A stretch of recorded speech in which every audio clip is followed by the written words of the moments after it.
Bismillahirrahmanirrahim. Assalamualaikum warahmatullahi wabarakatuh. Alhamdulillahirabbil alamin. Allahumma shalli ala Muhammad. Teman-teman, kita coba sharing ya untuk hari ini. Sharing sesuatu yang sangat penting gitu ya. Kalau sebelumnya mungkin kita sudah belajar tentang materi ruh guru, yang dimana itu adalah pondasi utama dalam pondasi bagi seorang guru gitu ya. Maka sekarang kita lanjutkan pondasi lapisan yang keduanya lah gitu ya, yaitu pendidik keimanan gitu. Nah ini kita akan belajar bareng gitu ya, sharing tentang pendidik keimanan. Nah, apa sih yang dimaksud gitu ya? Oke, baik, kita coba ya teman-teman ya. Pertama teman-teman yang perlu kita sama-sama pahami dan jadikan sebagai motivasi utama kita adalah tahu dulu nih apa sih urgensinya keimanan gitu ya. Semendesak apa sih keimanan itu dibahas dalam kehidupan gitu kan, dan tidak dibahas dan juga dijadikan sebagai sebuah pembelajaran gitu ya. Emang kenapa sih gitu ya? Yang ada dalam benak kita itu pertama tentu keimanan itu adalah kunci gitu ya. Kunci apa? Kunci masuk surga gitu ya. Kunci untuk sukses dunia akhirat. Nah, ini yang harus jadi ada dalam benak kita, bahwa keimanannya penting banget karena dia sebagai kunci gitu. Kemudian yang kedua, keimanan adalah value, harga bagi seseorang gitu.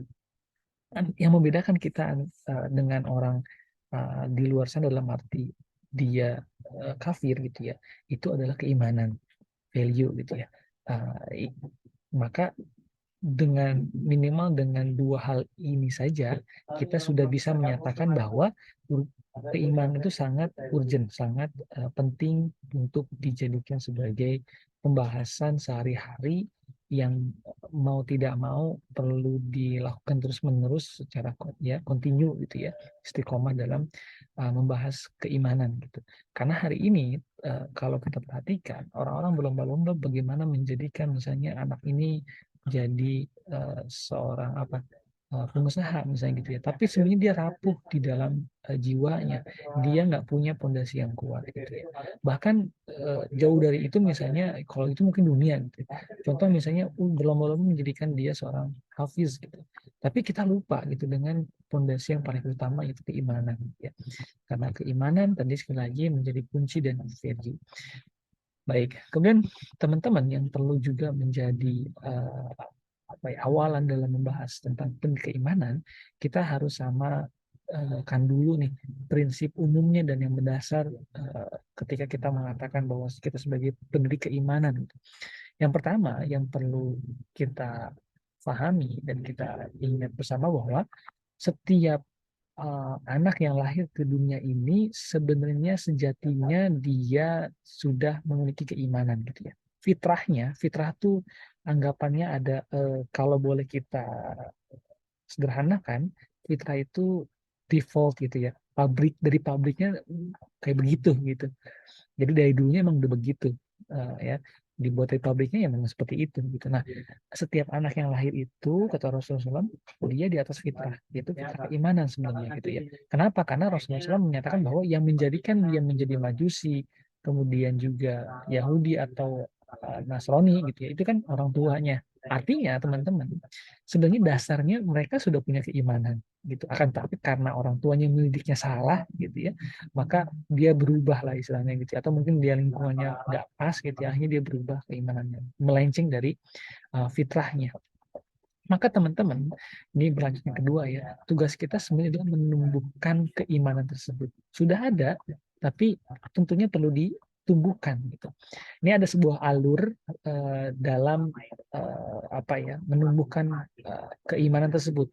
Yang pertama adalah mengenalinya dulu gitu ya. Anak-anak ini harus tahu, harus kenal dulu gitu ya.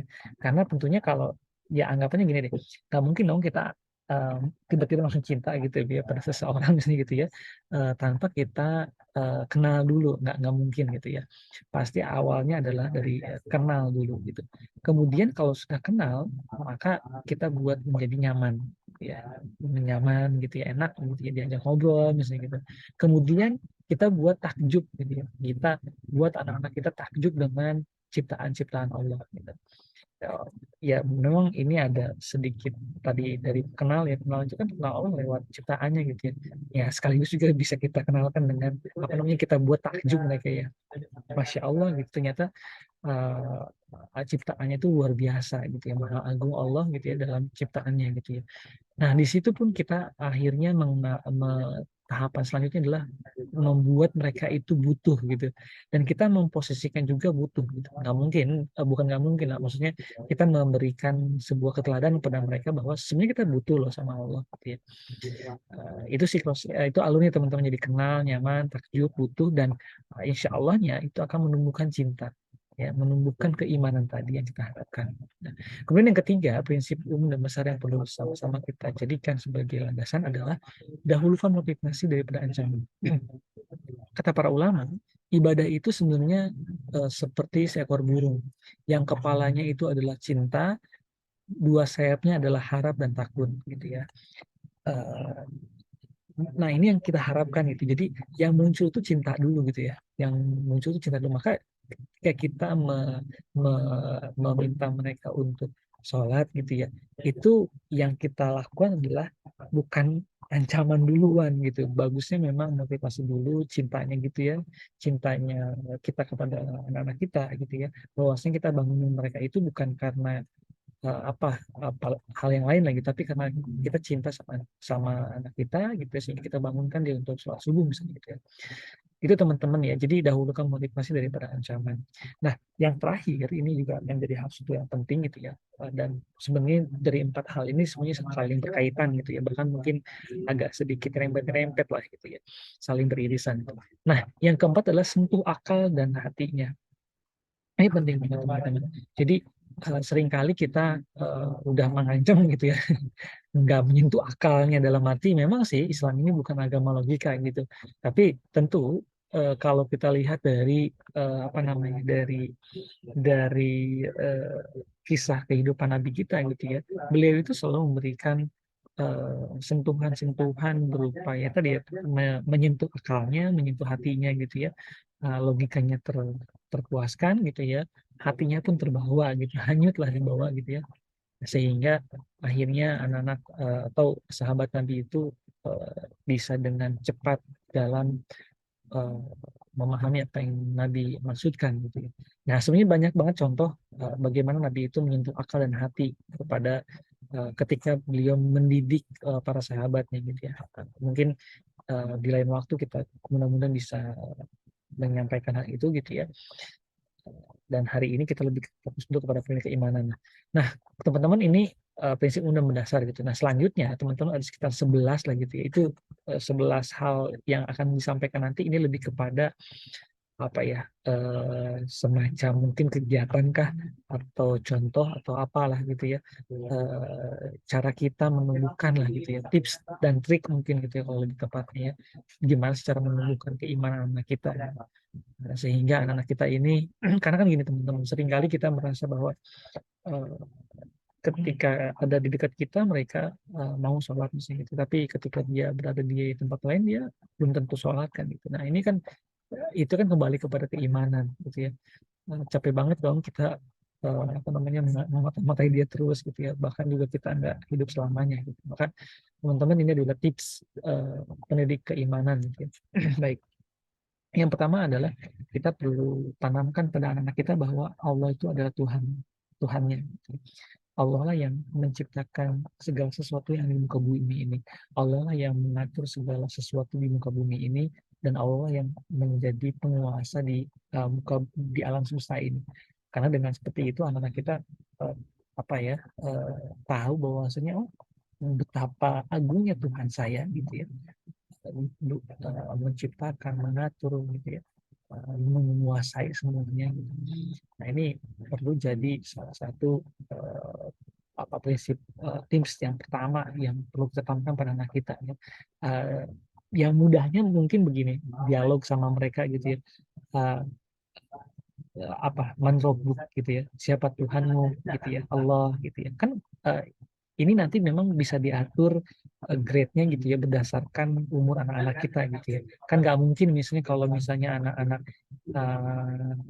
bayi lah begitu, balita gitu ya, kita berikan gambaran yang nggak pas buat anak-anak seusia mereka gitu ya.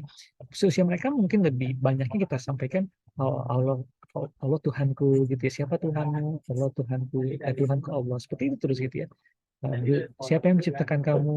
Allah gitu ya. Kita lihat ada binatang, siapa yang menciptakan binatang? Terus ya. Kemudian nanti ada siang malam, siapa yang mengatur? Allah gitu ya. Siapa yang menguasai hujan nih kok bisa gitu ya? Allah. Seterusnya gitu. Itu salah satu tips yang pertama ini. Baik. Kemudian selanjutnya ini berkaitan juga sebenarnya dengan nomor satu tadi gitu ya, tentang keindahan alam. Sekaligus sebenarnya kita ingin menanamkan pada mereka tentang kalimat thayyibah. Nah, kita ajak mungkin mereka ke suatu tempat gitu ya, yang indah gitu ya. Kita kemudian kita sebut asma Allah ya dengan kalimat thayyibahnya Masya Allah gitu ya. Kita ajarkan kepada mereka.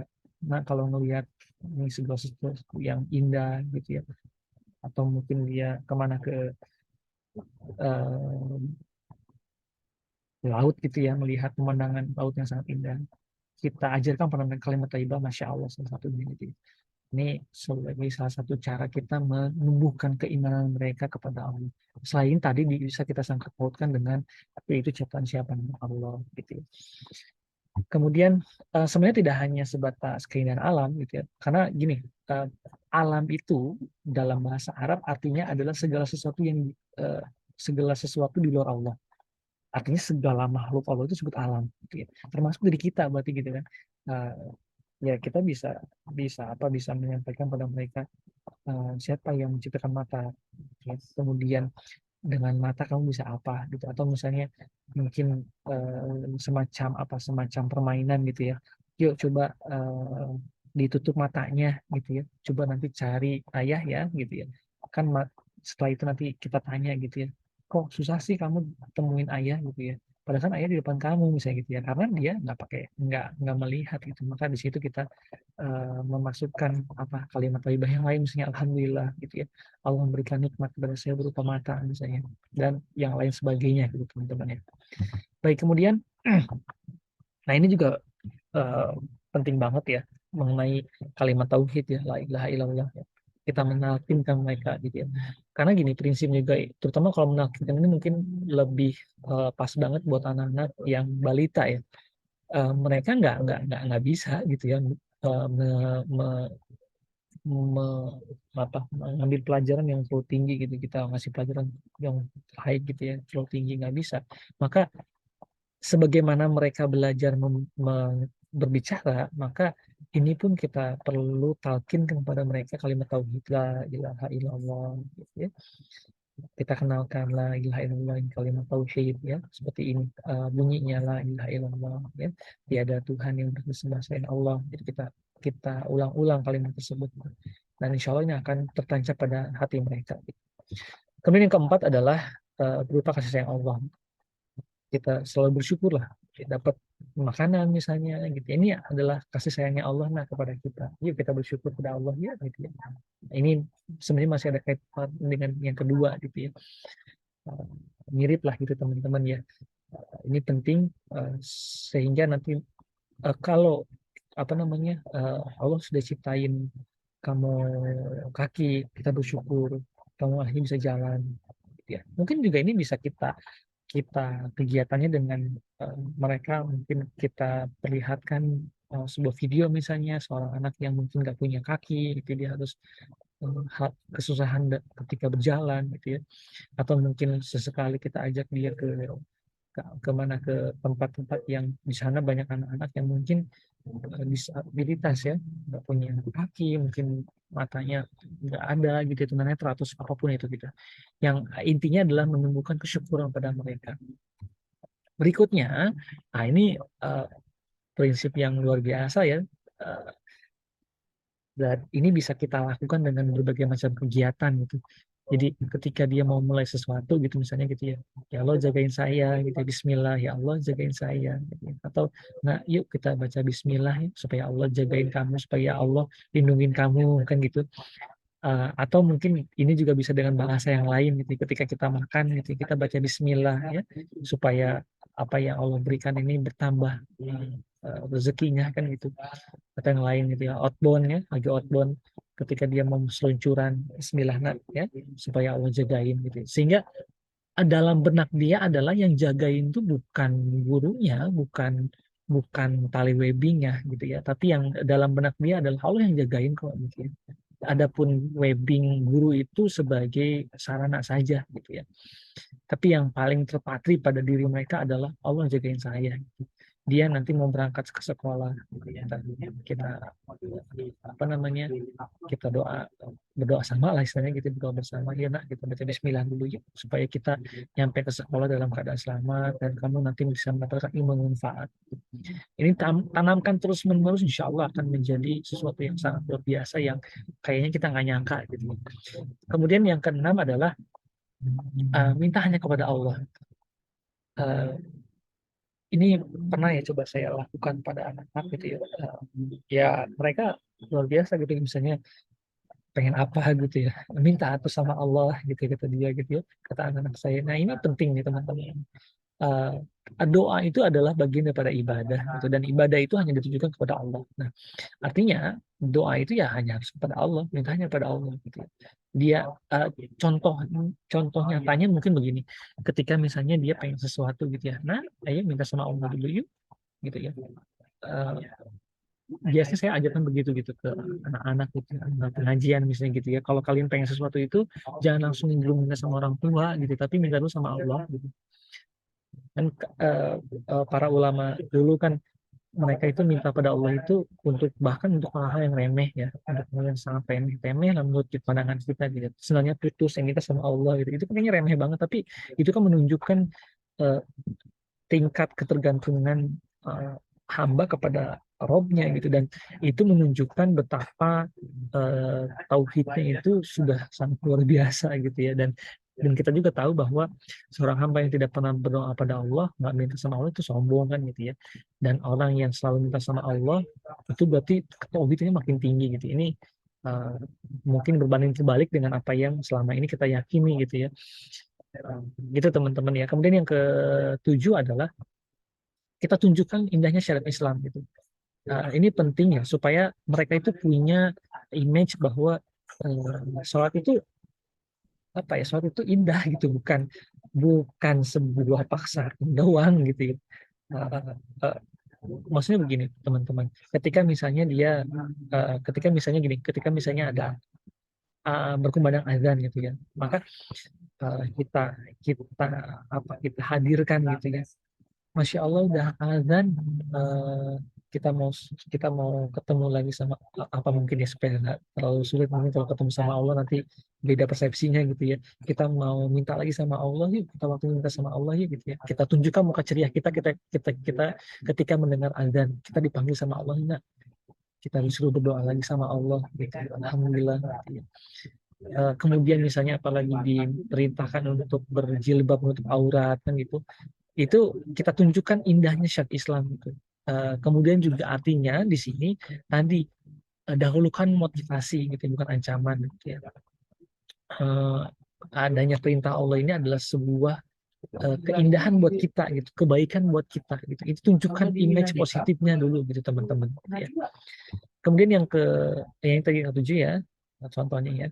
Kedelapan, kita kenalkan kalimat thayyibah yang lainnya gitu. Ini takbir, tasbih gitu ya. Takbir Allahu Akbar, Allah Maha Besar, kita ucapkan ketika misalnya kita berjalan naik gitu ya. Ini menunjukkan bahwasanya Allah itu maha maha agung, maha tinggi, maha perkasa gitu ya, maha besar ya Allah gitu ya. Sedangkan kita tuh kecil gitu, kita nggak bisa apa-apa kalau tanpa Allah gitu. Tasbih ya, Subhanallah. Terus ya Allah tuh nggak punya kekurangan ya. Gitu teman-teman. Jadi kita sering juga apa namanya, menyampaikan, memberikan teladan tentang kalimat thayyibah gitu, baik takbir, tasbih dan yang lainnya tentunya. Yang kesembilan, ini harus sebenarnya ini masuk ke prinsip lah gitu kurang lebih gitu ya. Tapi juga bisa jadikan sebuah kegiatan atau dialog sama anak kita, bahwasanya kita itu ibadah tuh kepada Allah saja gitu ya. Ini ada tiga kata teman-teman ya. Beribadah hanya kepada Allah saja. Gitu.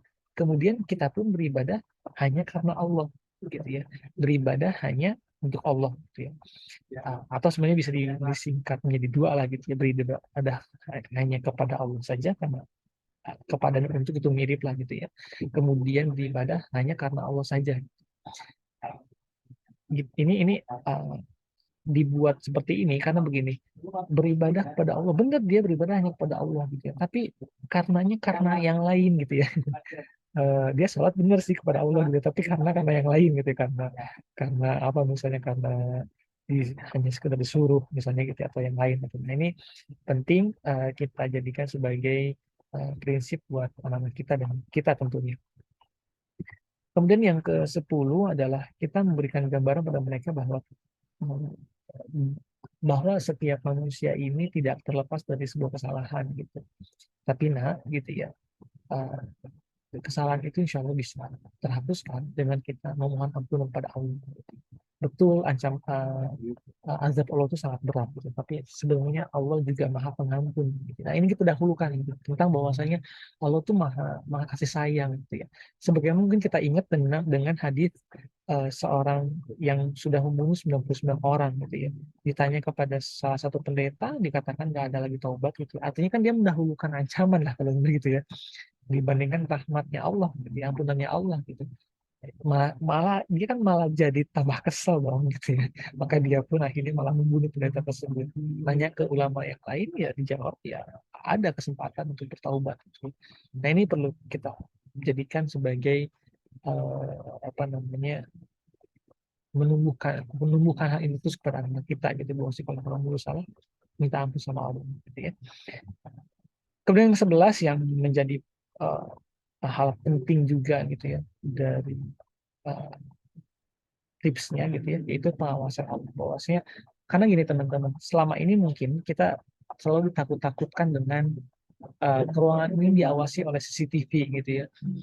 Atau apalagi waktu kecil misalnya, ayo kalau nggak makan nanti tangkap polisi, gitu. Jadi kita seringnya tuh diancam dengan apa namanya, diancam dengan dilihat oleh orang lain, gitu ya. Uh, dan ini jadi sepertinya seperti menggerogoti lah mungkin kalau boleh dibilang, gitu ya, tentang hati kita itu merasa diawasi oleh Allah, gitu. Nah, ini perlu kita tanamkan pada anak kita, bahwa si Allah Maha melihat, Allah tahu apa yang dikerjakan oleh hambanya, gitu ya, meskipun dia berada di nyumput dimanapun, gitu ya. Mungkin manusia nggak tahu tapi Allah tahu, gitu. Nah, ini jadi tips pamungkas juga lah, gitu ya, untuk menumbuhkan keimanan pada anak kita, sehingga dimanapun dia berada dia tetap melakukan hal yang baik tentunya. Terakhir teman-teman, yang perlu kita share pada kali ini adalah tentang hal-hal tadi, tips tadi itu bisa kita lakukan dengan cara berbagai metode, gitu ya. Yang paling utama sih adalah kebiasaan pada mereka, termasuk beribadah kan, gitu ya. Itu kan termasuk metode kita, gitu ya, dia berzikir ya. Nah, untuk berzikir bahkan ini bagusnya memang mereka tahu juga artinya, terutama buat anak-anak yang sudah level atas ya, kita kasih tahu lah artinya itu apa, gitu ya. Sehingga dia beribadah itu tidak hanya sebatas formalitas, tapi juga dia bisa menghayati apa yang dia lakukan, gitu. Kemudian yang kedua adalah observasi, kita ajak dia keluar, gitu ya, sehingga dia bisa mengamati segala sesuatunya, tidak hanya sebenarnya tidak hanya perlu keluar, gitu ya, dia mengamati dirinya pun sudah luar biasa kan, gitu ya. Kemudian tadi yang saya bilang kegiatan outbound outdoor, gitu ya, mereka mau pendakian, mereka mau apa, kita kaitkan bahwasanya segala sesuatunya itu sudah ditetapkan Allah, gitu ya, dan minta tolong hanya pada Allah, gitu ya. Kemudian ternyata yang tidak kalah penting adalah ketika KBM berlangsung, kita menggunakan pola berpikir, meaningnya kita kaitkan segala sesuatu pembelajaran kita itu dengan kuasanya Allah. Lalu juga bisa kita lakukan dengan berkisah ya. Uh, Banyak ya kisah-kisah yang menumbuhkan keimanan, gitu ya. Misalnya apa, tiba-tiba dapat rezeki, gitu ya. Mungkin dia orang miskin, dia pengen naik haji, gitu ya. Terus kemudian Allah kasih rezeki, gitu, lewat hal-hal yang tidak duga-duga, gitu ya. Kemudian bisa kita lakukan juga dalam bentuk nasihat tadi ya, banyak hal yang misalnya nasihat itu seperti kata Nabi kepada siapa, Ibnu Abbas kalau nggak salah ya, di atas sebuah unta, gitu ya. Ya gulam, ini mu'alimu kalimat, gitu ya. Aku aku akan mengajar kepada kamu beberapa kalimat, ihfazillah yahfazka, jagalah Allah maka Allah akan menjagamu gitu. Itu kan nasihat, itu kan juga menumbuhkan pengawasan gitu ya, rasa muraqabatullah ya, rasa diawasi oleh Allah. Kemudian dalam bentuk dialog ya, dialog sehari-hari ya, mungkin ketika lagi di mana, kalau mungkin kalau dengan anak kita mungkin lagi di motor ya, lagi di mobil, atau dengan anak kita yang sedang bermain ataupun itu. Dan kemudian juga tafakur ya, dengan metode memikirkan apa yang mereka lihat ini sebenarnya ada kaitannya dengan yang observasi tadi gitu. Dan kemudian tadabbur Quran ya, ya ini juga ada kaitannya dengan beribadah. Jadi tidak hanya sekedar ya bisa baca, bisa hafal, tapi dia nggak tahu maknanya, nah, akhirnya dia nggak bisa mengamalkan untuk yang dihafalkan. Gitu. Nah itu mungkin teman-teman yang bisa kita sharing terkait pendidik keimanan. Harapannya adalah eh, ini menjadi modal yang mengakselerasi gitu ya, eh, tentang anak kita dengan apa namanya, tentang pendidikan mereka gitu, dan ini menjadi prinsip utama dalam kehidupan kita.